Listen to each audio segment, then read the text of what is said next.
Hello అండి, అందరికీ నమస్కారం. మన చందమామ కథలకు మనసారా స్వాగతం. మనం బొమ్మరిల్లులోని వసుంధర గారి రచన నూరుకట్ల పిశాచం కథలు చెప్పుకుంటున్నాం కదండి. అందులోని 71వ కథ సర్వమిత్రుడి కథ ఇప్పుడు చెప్పుకుందామండి. ఇక కథలోకి వెళ్దామా మరి. ఒకానొకప్పుడు చంద్రపురం గ్రామంలో చెలమయ్య అనే భాగ్యవంతుడు ఉండేవాడు. ఆయన భార్య రుక్మిణి. ఆమె రూపంలో, గుణంలో, శీలంలో పురాణ స్త్రీలకు తీసిపోనిదని చెప్పుకునేవారు. ఆ దంపతులిద్దరూ దయాగుణానికి, పరోపకారానికి కూడా పేరు పొందారు. చెలమయ్య దంపతులకు చాలా కాలం వరకు బిడ్డలు లేరు. ఎన్నో నోములు నోచి, ఎన్నో పూజలు చేయగా చిట్ట చివరకు భగవంతుడి అనుగ్రహం వల్ల వారికి ఒక బిడ్డ కలిగాడు. అతడే సర్వమిత్రుడు. చిన్నతనం నుంచి బుద్ధిమంతుడని పేరు తెచ్చుకున్నాడు. శ్రద్ధగా చదివి అన్ని విద్యలు నేర్చుకున్నాడు.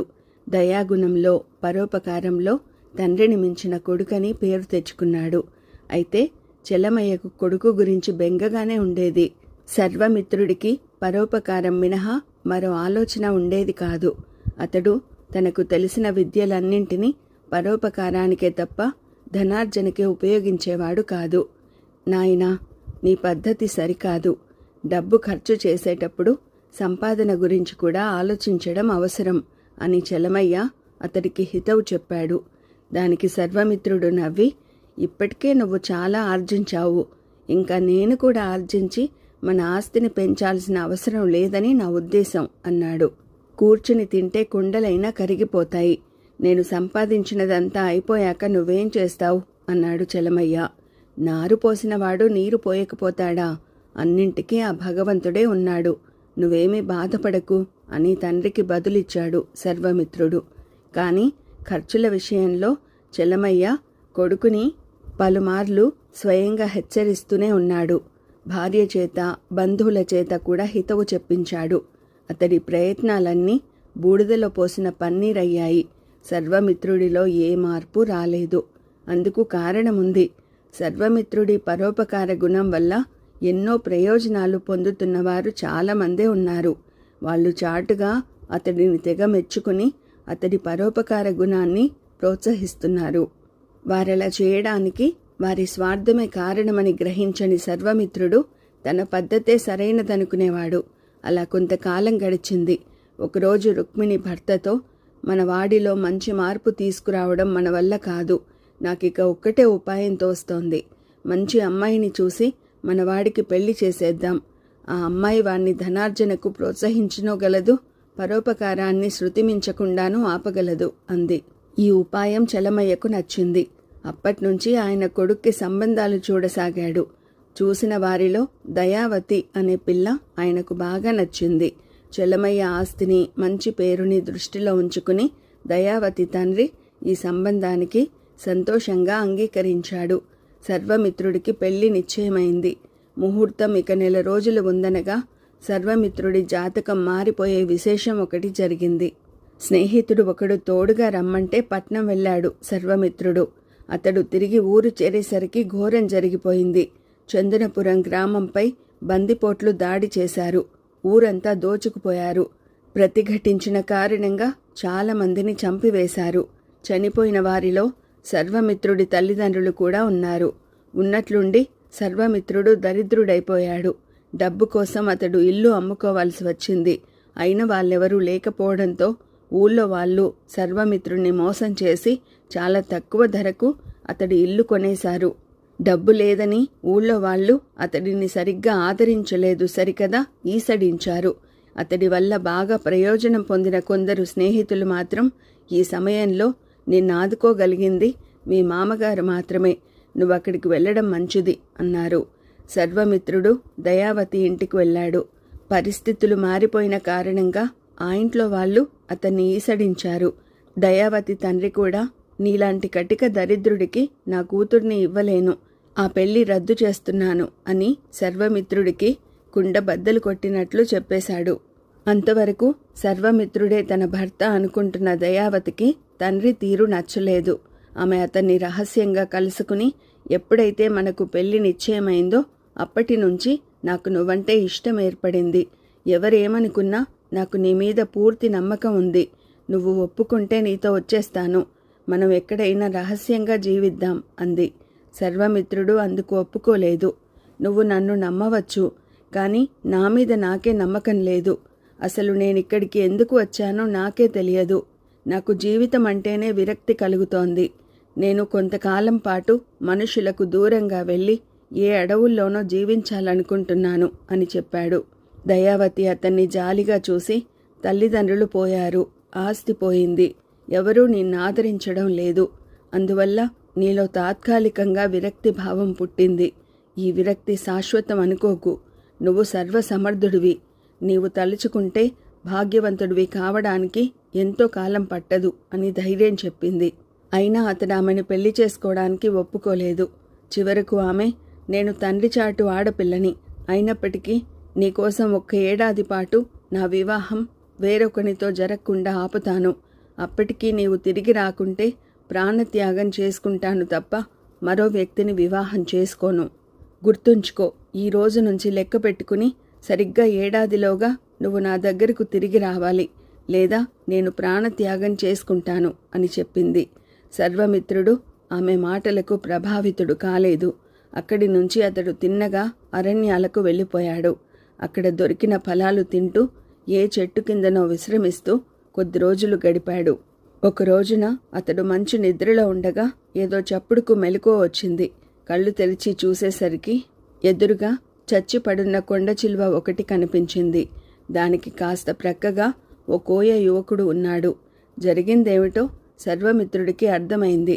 అతడు ఆ కోయ యువకుడు వంక కృతజ్ఞతగా చూసి, అన్నా, జీవితంలో నాకు చేతనైనంతలో ఎందరికో ఉపకారాలు చేశాను.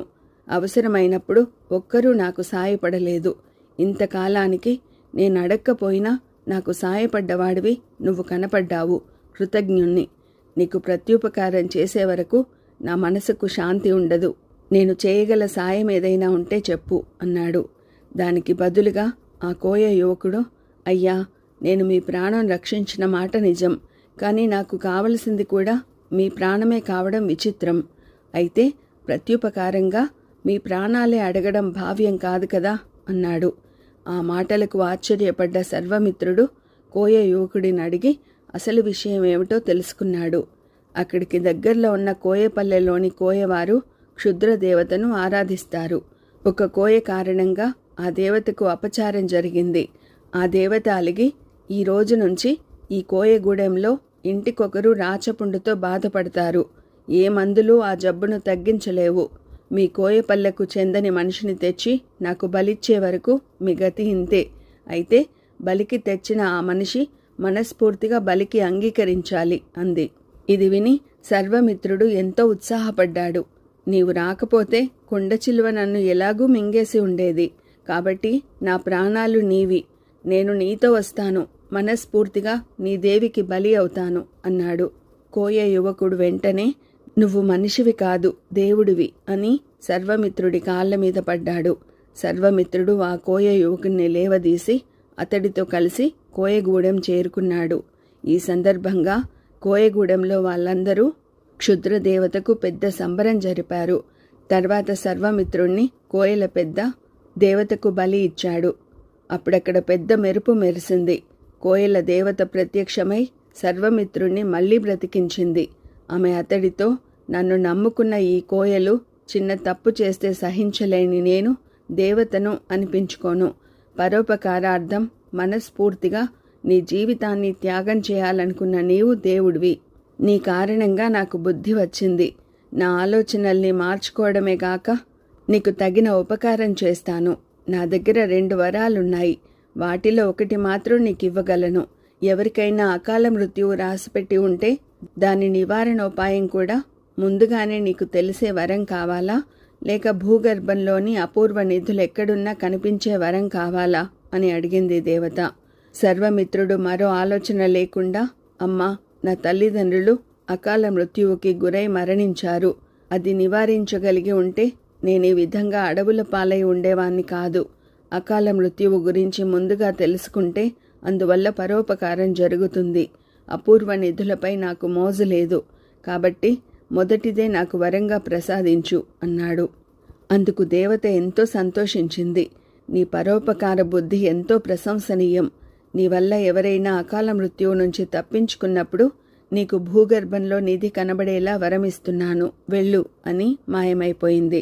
సర్వమిత్రుడు కోయల వద్ద వీడ్కోలు తీసుకుని అరణ్యాలు వదిలిపెట్టి నగర ప్రవేశం చేశాడు. అయితే అకాల మృత్యువును అరికట్టడం అంత సులభం కాదని అర్థమయ్యే సంఘటనలు కొన్ని జరిగాయి. ముందుగా సర్వమిత్రుడు ఒక భాగ్యవంతుడికి, రేపు నిన్ను కాలనాగు కాటు వేస్తుంది, వెంటనే సర్పతేజ మూలికను పాము కరిచిన చోట తాకిస్తే నీవు బ్రతుకుతావు అని చెప్పాడు.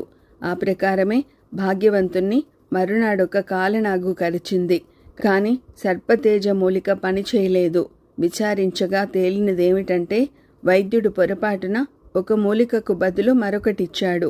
అదేవిధంగా మరోసారి సర్వమిత్రుడు పలానా రోజున బందిపోట్లు దాడి చేసి దోచుకుని కొందరిని చంపేస్తారని ముందుగా రాజభటులకు కబురు పెట్టి రప్పించుకుంటే ధన నష్టం, ప్రాణ నష్టం ఉండదని ఒక గ్రామాన్ని హెచ్చరించాడు. ఆ ప్రకారం ఊళ్ళోని ఏటి కవతల రాజభటులు రహస్యంగా మకాం పెట్టి బందిపోట్లకై ఎదురు చూశారు. కాని బందిపోట్లు ఊరికి మరోవైపున్న కొండ ప్రాంతాల నుంచి ఊళ్ళోకి ప్రవేశించారు. జరిగిన ధన ప్రాణ నష్టాల్ని రాజభటులు ఆపలేకపోయారు. దేవత తనకిచ్చిన వరంతో ఎవరికి సాయపడలేకపోయానని దిగులు పడుతూ సర్వమిత్రుడు మరో ఊరు వెడుతుండగా దారిలో ఒక సన్యాసి ఎదురయ్యాడు. సన్యాసిని చూస్తూనే అతడు, అయ్యా, తమరు రేపు నదీ స్నానానికి వెళ్ళకండి, ఒక మొసలి తమను పట్టి చంపేయగలదు అన్నాడు. సన్యాసి నవ్వి, వెర్రివాడా, అకాల మృత్యువును తెలుసుకోగలిగినా ఆపడం సులభ సాధ్యం కాదు. నేను సన్యాసిని, నిర్యాణం చెందాలనుకుంటున్నాను. ఒక మొసలి కారణంగా రేపు నా కోరిక సిద్ధిస్తుంది. అలా ఒక జీవి కడుపు నిండుతుంది, నా కోరిక నెరవేరుతుంది అంటూ ఎందరికో నీవు అకాల మృత్యువు గురించి నివారణోపాయాలు చెబుతున్నావు. కానీ నిన్ను ఇష్టపడి నిన్నే పెళ్లాడాలనుకున్న దయావతి అకాల మృత్యువుకు గురికాబోతోంది. దానికి నివారణోపాయం నువ్వే. నిన్ను నీవే ఉపయోగించుకుని ఆమెను ఎందుకు నువ్వు రక్షించవు అని సర్వమిత్రుడికి ఎదురు ప్రశ్న వేశాడు సన్యాసి. అప్పుడు సర్వమిత్రుడికి దయావతి గుర్తుకొచ్చింది. తను ఆమెను వదిలి ఏడాది పూర్తి కావడానికి ఇంక 2 రోజులే గడువుంది. తనున్న చోటు నుంచి దయావతి ఊరు చేరడానికి కూడా సరిగ్గా 2 రోజులే పడుతుంది. సర్వమిత్రుడు వెంటనే సన్యాసికి నమస్కరించి ఆయన వద్ద వీడ్కోలు తీసుకున్నాడు. తక్షణం దయావతి ఊరికి చేరుకున్నాడు. సరైన సమయానికి చేరుకుని అక్కడ నదిలో దూకబోతున్న దయావతిని చివరి క్షణంలో అడ్డుకున్నాడు. అలా ఆమెను రక్షించగలిగాడు. అంతే, అతడి పక్కనే భూమి పగిలి అందులోంచి అపూర్వ నిధి బయటపడింది. సర్వమిత్రుడు ఆ నిధిని స్వంతం చేసుకుని దయావతిని పెళ్లి చేసుకుని పరోపకార బుద్ధితో కలకాలం హాయిగా జీవించాడు. వినయశీలుడు ఈ కథ పూర్తి చేయగానే అపూర్వ శక్తులతో ఇతరుల కష్టాలు పోగొట్టాలనుకునేవారు తమ కారణంగా ఇతరులకు వచ్చే కష్టాల గురించి కూడా ఆలోచిస్తే ప్రపంచంలో అన్ని సమస్యలకి పరిష్కారం లభిస్తుంది. ఒక దేశానికి రాణినై ఉండి కూడా నేను ఈ విషయం విస్మరించాను. నేను విస్మరించిన నిజాలు తెలియచెప్పడానికే ఈ కథ ఉద్దేశించబడినట్లుంది అని మనసులో ఎంతగానో మదనపడింది మహారాణి. మహారాణి ఆలోచనలు ఎలా ఉన్నప్పటికీ ఆమెకి కథ బాగా నచ్చింది. ఆమె కథని మెచ్చుకోగానే వినయశీలుణ్ణి ఆవహించిన 100 కట్ల పిశాచానికి మరో కట్టు విడిపోయింది. మర్నాడు వినోద ప్రదర్శనకు ముందు యథాప్రకారం కథ వినడానికి మళ్ళీ వచ్చింది మహారాణి. వినయశీలుణ్ణి ఆవహించి ఉన్న పిశాచం ఆమెకు మరో కథ చెప్పడం ప్రారంభించింది.